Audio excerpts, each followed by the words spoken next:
आज के इस कथा विश्लेषण में हम रामायण के एक ऐसे अध्याय पर बात करने वाले हैं जो बहुत ही गहरा, भावनात्मक और जीवन के कठोर सत्यों से भरा है। उत्तरकांड। देखा जाए तो ये सिर्फ एक कहानी का अंत नहीं है, बल्कि यह मानवीय भावनाओं, राजधर्म और व्यक्तिगत त्याग की एक बहुत बड़ी परीक्षा है। तो पूरी ऊर्जा के साथ इस ऐतिहासिक यात्रा को शुरू करते हैं और इसके गहरे अर्थ को समझने की कोशिश करते हैं। इस विषय में गहराई से उतरते हैं। लंका का महान युद्ध खत्म हो चुका था। भगवान राम अयोध्या लौट आए थे और ऐसा लग रहा था मानो सारी बुराइयों का अंत हो गया है। मतलब एक परफेक्ट हैप्पी एंडिंग। लेकिन क्या असल में सब कुछ इतना ही सही और शांत था? ये सवाल थोड़ा सोचने पर मजबूर करता है कि क्या सचमुच पूर्ण शांति आ चुकी थी या फिर कोई बहुत बड़ा अदृश्य तूफान दस्तक देने वाला था। शुरुआत में तो बिल्कुल वैसा ही लगा जैसा सोचा गया था। अयोध्या में उस बहुप्रतीक्षित राम राज्य की स्थापना हुई। ये एक ऐसे आदर्श राज्य की रूपरेखा थी जहां कोई दुखी नहीं था, किसी के भी साथ कोई अन्याय नहीं होता था, चारों तरफ बस सुख और शांति थी। लोग तो यहाँ तक कहते थे कि ऐसा महान शासन पहले कभी देखा ही नहीं गया, और सच कहें तो इसे आज भी सबसे उत्तम व्यवस्था का पैमाना माना जाता है। लेकिन शांति के इस खूबसूरत दौर में बहुत जल्द एक गहरी दरार पड़ने लगी, और ये बात बहुत ही स्पष्ट तरीके से दिखाती है कि कैसे समाज की बातें और शंकाएं बड़े बड़े साम्राज्यों की नींव हिला सकती है।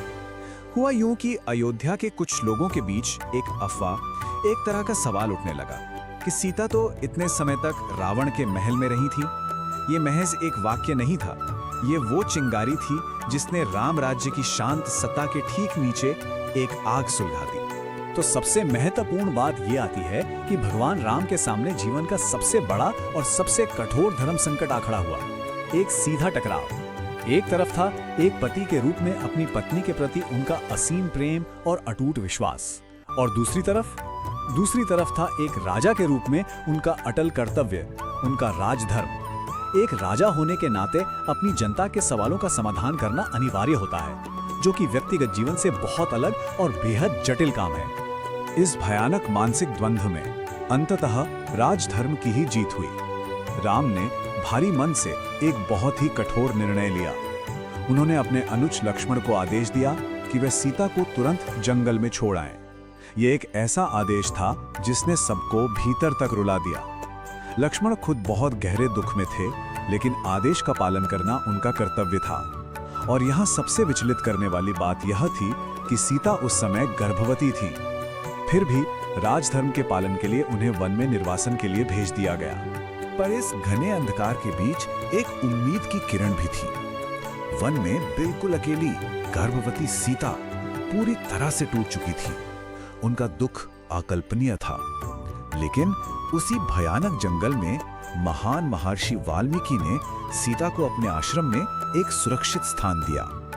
उन्होंने सीता को आश्वस्त किया कि वे वहां पूरी तरह सुरक्षित हैं। दुख के उस भारी अंधकार में ये आश्रम उनके लिए एकमात्र सहारा बन गया। और यहीं से कथा एक नया, बहुत ही ऊर्जावान मोड़ लेती है। इसी पवित्र आश्रम में सीता ने दो बेहद तेजस्वी पुत्रों को जन्म दिया, लव और कुश। ये सिर्फ दो बालकों का जन्म नहीं था, ये अयोध्या के भविष्य और रघुकुल के एक नए सवेरे का उदय था। आश्रम का वो शांत सा माहौल अब इन दो नन्हे राजकुमारों के जीवन से पूरी तरह जीवंत हो उठा। महर्षि वाल्मीकि के सीधे मार्गदर्शन में दोनों भाई बड़े होने लगे। उनकी शिक्षा कई महत्वपूर्ण चरणों में पूरी हुई। सबसे पहले तो उन्होंने बेहतरीन शस्त्र विद्या सीखी। उसके बाद वेदों का बहुत गहराई से अध्ययन किया, धर्म की सच्ची परिभाषा को समझा, और अंत में वाल्मीकि जी ने उन्हें स्वयं रामायण की पूरी कथा भी कंठस्थ करवाई। लव और कुश सिर्फ कमाल के योद्धा ही नहीं बने, बल्कि कला में भी उनका कोई जवाब नहीं था। वे दोनों रामायण की कथा को इतने सुंदर और मधुर तरीके से गाते थे कि जो भी उन्हें सुनता बस सुनता ही रह जाता। उनकी आवाज में मानो एक जादू था जो किसी को भी पूरी तरह से मंत्र मुग्ध कर देने की क्षमता रखता था। अब कथा वापस अयोध्या की ओर मुड़ती है। भगवान राम ने अपनी संप्रभुत्वा स्थापित करने के लिए अश्वमेध यज्ञ करने का निर्णय लिया। अश्वमेध यज्ञ असल में एक ऐसा शाही यज्ञ होता है जिसमें एक विशेष घोड़े को स्वतंत्र रूप से घूमने के लिए छोड़ दिया जाता है। इसका नियम बिल्कुल साफ था, जो कोई भी इस घोड़े का रास्ता रोकेगा उसे राजा की विशाल सेना के साथ युद्ध करना पड़ेगा।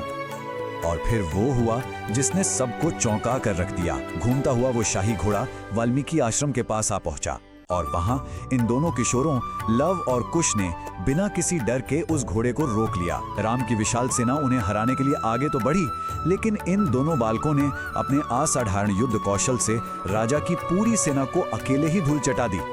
जब अयोध्या के बड़े बड़े और दिग्गज योद्धा हार गए तो तनाव अपने चरम पर पहुंच गया। स्थिति इतनी ज्यादा गंभीर हो गई कि अंततः राजा राम को स्वयं उस युद्ध भूमि में आना पड़ा। उस पल के भारी दबाव का अंदाजा लगाना भी मुश्किल है। एक तरफ अजय राम और दूसरी तरफ आश्रम के दो अनजान बालक। किसी को भी नहीं पता था कि अगले ही पल क्या होने वाला है। लेकिन ठीक उसी समय एक अद्भुत घटना घटी।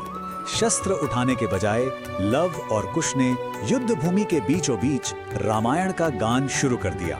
उनके मुख से रघुकुल की गाथा सुनकर पूरा का पूरा वातावरण एकदम शांत हो गया। युद्ध के लिए जो हाथ उठे थे वो अचानक से रुक गए। अब यहाँ इस कहानी का सबसे दिलचस्प और भावुक सत्य सामने आता है। राम उस मधुर गाथा को बहुत ध्यान से सुनते रहे और जैसे जैसे कथा आगे बढ़ी उन्हें इस बात का गहरा एहसास हो गया कि ये कोई साधारण बालक नहीं है। ये दोनों अजेय योद्धा उनके अपने ही पुत्र हैं। इस सच्चाई का जो भावनात्मक भार था वो कितना विशाल रहा होगा, ये समझना अपने आप में एक बहुत गहरा अनुभव है। जब ये सत्य सबके सामने आया तो माता सीता को अयोध्या की राजसभा में बुलाया गया। इतने वर्षों का वनवास झेलने के बाद ये एक बहुत ही सुखद मिलन का क्षण होना चाहिए था, लेकिन राजधर्म की कठोरता यहाँ एक बार फिर सामने आ गई। राम ने भारी मन से सभा के सामने कहा कि सीता को एक बार फिर अपनी पवित्रता सिद्ध करनी होगी। ये एक अत्यंत पीड़ादायक मांग थी जिसने पूरे माहौल को एकदम से भारी कर दिया। इस बार सीता के स्वाभिमान ने अपना अंतिम निर्णय ले लिया था। उन्होंने कोई अग्नि परीक्षा नहीं दी। इसके बजाय उन्होंने धरती माता से अत्यंत गहरी और हृदय विदारक प्रार्थना की। उन्होंने कहा, यदि मैंने मन, वचन और कर्म से केवल राम को ही अपना माना है, यदि मैं पूरी तरह पवित्र हूँ, तो हे धरती माता मुझे अपने अंदर समा ले। और उनकी उस सच्ची पुकार का तुरंत उत्तर भी मिला। उसी क्षण राजसभा के बीचों बीच धरती फट गई। एक अलौकिक दृश्य प्रकट हुआ और माता सीता हमेशा के लिए धरती के गर्भ में समा गई। ये उनकी संपूर्ण और अंतिम विदाई थी, एक ऐसा प्रस्थान जिसे संसार की कोई भी शक्ति नहीं रोक सकती थी। इस दृश्य को देखकर भगवान राम पूरी तरह से स्तब्ध रह गए। उनके पास अपार शक्ति थी, एक इतना विशाल साम्राज्य था, लेकिन उन्होंने अपने जीवन का सबसे बड़ा, सबसे सच्चा प्रेम हमेशा के लिए खो दिया था। इस अपूरणीय क्षति ने उन्हें भीतर तक तोड़ दिया। एक राजा भले ही अपने राजधर्म में विजयी रहा हो, लेकिन व्यक्तिगत रूप से उसने अपना सब कुछ खो दिया था। इसके बाद के वर्षों का घटनाक्रम बस अपनी गति से आगे बढ़ता रहा। वर्ष बीतते गए। राम ने अपना राज्य लव और कुश को सौंप दिया और अंततः जब उनका सांसारिक कार्य पूरी तरह से संपन्न हो गया तो उन्होंने सरयू नदी में जल समाधि ले ली और अपने दिव्य लोक को प्रस्थान कर गए। इसी के साथ एक महान युग का अंत हो गया।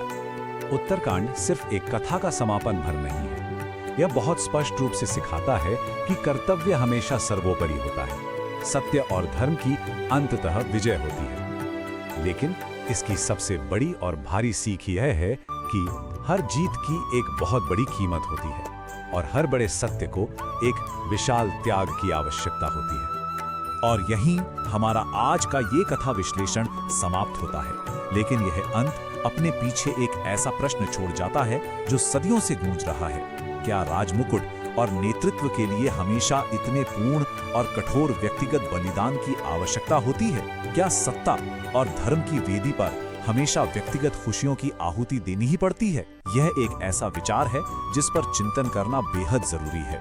इसी गहरे सवाल के साथ हम आज के इस विश्लेषण को यहीं विराम देते हैं।